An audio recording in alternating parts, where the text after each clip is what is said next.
welcome back to my channel. I know I've been gone for a little bit. I'm back for a bit, you know, I might be ghosting once in a while. I hope you guys are blessed. I hope you guys have been keeping safe. Today I'm just gonna do a little quick courgette recipe. I've got one and I'll link it somewhere on the screen.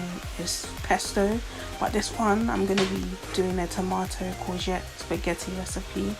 I hope you enjoy it. It's vegan friendly, vegetarian friendly, you know.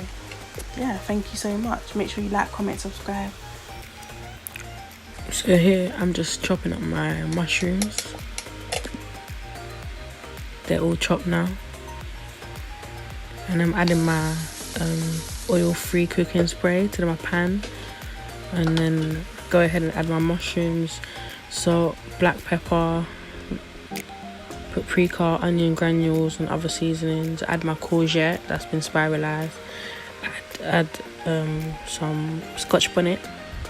Now add my Cinnamon World tomato sauce. Mix it up. It's ready to eat. Literally, it's such an easy recipe. Thank you so much for watching. Like, comment, subscribe.